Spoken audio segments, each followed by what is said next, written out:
नमस्कार। Astro sky channel में आप सबका स्वागत है। कुंडली में नक्षत्र, नक्षत्र के देवता, नक्षत्र के स्वामी, राशि और राशि स्वामी, इन सब का मिला जुला प्रभाव होता है। इन सब का प्रभाव जातक पर दिखाई देता है। नक्षत्र की इस श्रृंखला में आज का नक्षत्र है अनुराधा। अनुराधा नक्षत्र वृश्चिक राशि में आता है और अनुराधा नक्षत्र के स्वामी हैं शनि और इसके देवता है मित्र। अनुराधा नक्षत्र का स्वतः का स्वभाव जो है, नैसर्गिक स्वभाव जिसको बोलते हैं, वो शौकीन है। अर्थात नए नए वस्त्र, अच्छे सुंदर वस्त्रों का शौकीन है, आभूषणों का शौकीन है और हर नई चीज उसको अच्छी लगती है। दूसरा, अनुराधा नक्षत्र की वाणी बहुत ही मीठी है, मधुर वाणी है। और वृश्चिक राशि ये मंगल की राशि है। अनुराधा नक्षत्र शनि का नक्षत्र है, तो शनि और मंगल की आपस में मित्रता नहीं है।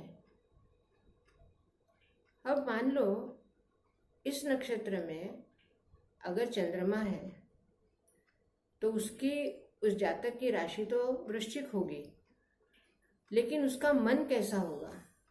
उस व्यक्ति का मन हमेशा शौकीन रहेगा। अब उसके शौक पूरे करने के लिए, उसके मन की इच्छाएं पूरी करने के लिए उस जातक का लग्नेश कैसा है उसके ऊपर निर्भर करता है कि उसकी इच्छाएं पूरी होंगी या नहीं होंगी। जैसे चंद्रमा वृश्चिक राशि में नीच का हो जाता है और अनुराधा नक्षत्र में जो कि शनि का है, तो शनि और चंद्रमा की भी मित्रता नहीं है। ऐसे में मन में कहीं ना कहीं अपने शौक पूरे करने के लिए एक डर सा बना रहता है कई बार, क्योंकि मन चंद्रमा के अधीन है और चंद्रमा चंचल है।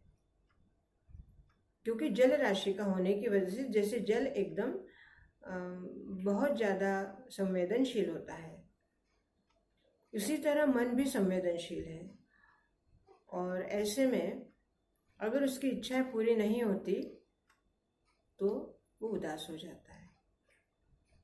अब मान लो अनुराधा नक्षत्र में अगर मंगल स्वयं है तो मंगल मतलब उसकी खुद की राशि हो गई, और अनुराधा नक्षत्र जो कि शनि का नक्षत्र है, तो ऐसे में मंगल की जिस भाव का वो स्वामी होगा, उस भाव का जो प्रभाव है उस जातक पर ऐसे दिखेगा कि उसका शौक उस भाव के अनुसार होगा।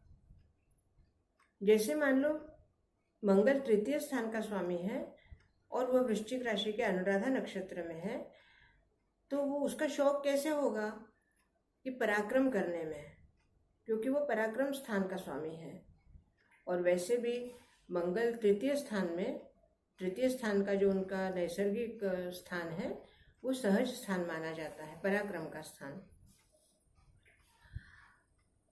अगर इसी राशि में मंगल के साथ अगर चंद्रमा भी है तो चंद्रमा का नीचभंग हो जाएगा मंगल की वजह से, और चंद्रमा जो कि एक शनि के नक्षत्र में शौकीन होने के बावजूद भी अपना शौक पूरा करने में असमर्थ थे, वहीं मंगल के आने की वजह से एक मनोबल बढ़ जाता है, क्योंकि पराक्रम हो जाता है। वो अपने मन की इच्छा पूरी करने के लिए मन में मनोबल आ जाता है। और अगर लग्नेश भी साथ में हो तो लग्नेश का भी असर होता है कि लग्नेश मंगल के साथ है, और अगर लग्नेश की और मंगल की मित्रता है, जैसे गुरु मान लो लग्नेश है या चंद्रमा लग्नेश है या सूर्य लग्नेश है, तो ऐसे में मंगल की चंद्रमा की और उस लग्नेश की मित्रता होने की वजह से वो व्यक्ति अपनी इच्छाएं पूरी करने के लिए, अपने शौक पूरे करने के लिए पूरे मनोबल से और अपने शौक पूरे करता है। और उसकी वाणी में इतनी मिठास होती है, जैसे जैसे कई बार हम कहते हैं कि भाई कोई व्यक्ति बोलते हैं तो कानों में जैसे घंटियां बजती है, बहुत मधुर वाणी होती है, बार बार वो वाणी सुनने का मन करता है। तो ऐसी मधुर वाणी होती है अनुराधा नक्षत्र की। अगर शनि वहां हो तो क्या होगा? क्योंकि शनि का तो अपना खुद का नक्षत्र है। तो शनि जिस भाव के स्वामी है उस भाव का फल जातक को शौकीन के तौर पे बहुत अच्छी तरह से मिलेगा। क्योंकि शनि भले ही वृश्चिक राशि में है, लेकिन स्व नक्षत्र में होने की वजह से उनकी जो विटो पावर है या जो उनकी जो ताकत है वो बढ़ जाती है। दोस्तों, नक्षत्रों का प्रभाव कुंडली के ऊपर, जातक के ऊपर जो होता है, जैसे तीनों का मिला जुला प्रभाव दिखाई देता है, उसी तरह मान लो इन्हीं नक्षत्रों में कोई युति आ जाए।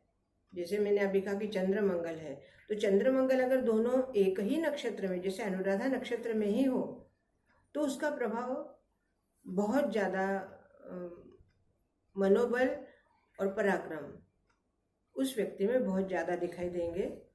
हर वक्त हमेशा वह व्यक्ति एक पराक्रम से अपनी इच्छाएं पूरी करने के लिए आतुर रहेगा।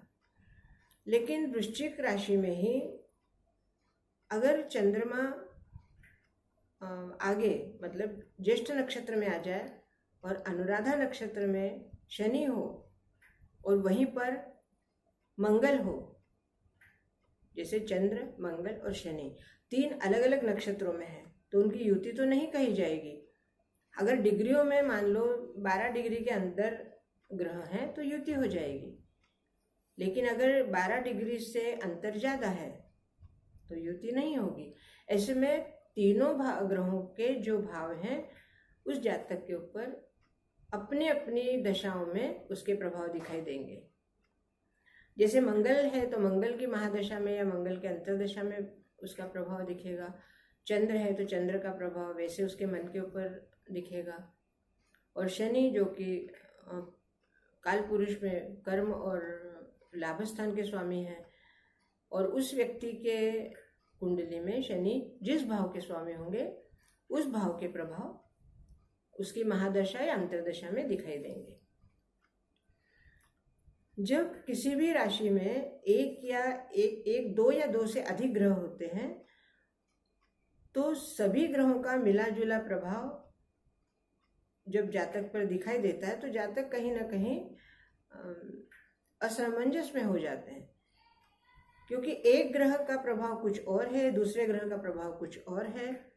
जैसे हम कई बार कहते हैं कि वो व्यक्ति अचानक कुछ कहना चाहता था, कुछ करना चाहता था और कुछ और कर दिया, कुछ और कह दिया। ऐसे में अगर विद्यार्थी मान लो हो तो विद्यार्थी के लिए बहुत बड़ी समस्या हो जाती है, क्योंकि वो प्रश्न पत्र पर लिखना कुछ चाहता है और लिखा कुछ जाता है। मान लो कारक ग्रह की महादशा हो, जैसे मैंने अभी कहा कि चंद्र, मंगल और शनि हैं, इन तीनों में से अगर कोई एक ग्रह इसका कारक ग्रह है और उसकी महादशा अगर चल रही है तो प्रभाव उस महादशा के ग्रह का ज़्यादा होगा। और मान लो वो प्रश्न पत्र लिख भी रहा है तो वही लिखेगा जो वो सोच रहा है। लेकिन अगर अकारक महादशा होगी तो उसके लिए बहुत समस्या हो जाती है। दोस्तों, ये जो मैं बता रही हूँ ये सिर्फ एक नक्षत्र के ऊपर किसी एक या एक से अधिक ग्रहों की बात बता रही हूँ, लेकिन अगर हम पूरा फलित जानना चाहते हैं तो बगैर कुंडली देखे पूरा फलित नहीं बता सकते।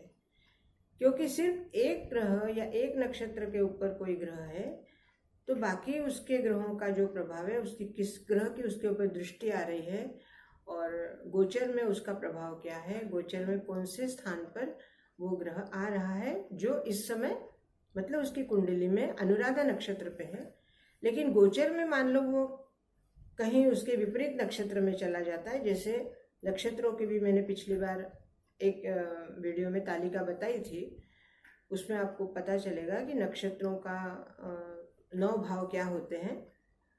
तो मान लो गोचर में आज उसकी कुंडली में अगर अनुराधा नक्षत्र में है और गोचर में उसके संपत नक्षत्र पे अगर चंद्रमा आता है या वही ग्रह आता है तो उसके उस भाव का प्रभाव अधिक हो जाएगा, संपत्ति कारक हो जाएगा, अर्थात धन भाव का कारक हो जाएगा, अधिक से अधिक उसको उसका फल मिलेगा। और इसी तरह मान लो गोचर में अगर विपत्ति में आता है तो जब तक वहां से वो क्रॉस नहीं हो जाएगा तब तक उसके जीवन में कहीं ना कहीं थोड़ी छोटी बड़ी विपत्ति आ सकती है। ये सारी बातें एक एक ग्रह का या एक एक नक्षत्र के ऊपर जो प्रभाव है वह बता रही हूँ। अगर आपकी कुंडली में इस तरह के कोई योग है तो उसका फलित पूरी कुंडली देखे बगैर नहीं बता सकते। आज के लिए इतना ही। और इसके आगे का नक्षत्र है ज्येष्ठा नक्षत्र। इसके बारे में अगर आपके मन में कोई शंका, कोई प्रश्न हो, कोई जिज्ञासा हो तो आप व्हाट्सएप पर लिख सकते हैं। और व्हाट्सएप पे आपका अगर आपको कुंडली परामर्श चाहिए तो आप डेट ऑफ बर्थ, प्लेस और टाइम, AM PM जो भी होगा वो आप लिखिए। मेरे इस चैनल को सब्सक्राइब कीजिए, लाइक कीजिए, शेयर कीजिए और बेल आइकॉन बजाइए ताकि आपको मेरा अगला वीडियो तुरंत मिले। बहुत बहुत धन्यवाद।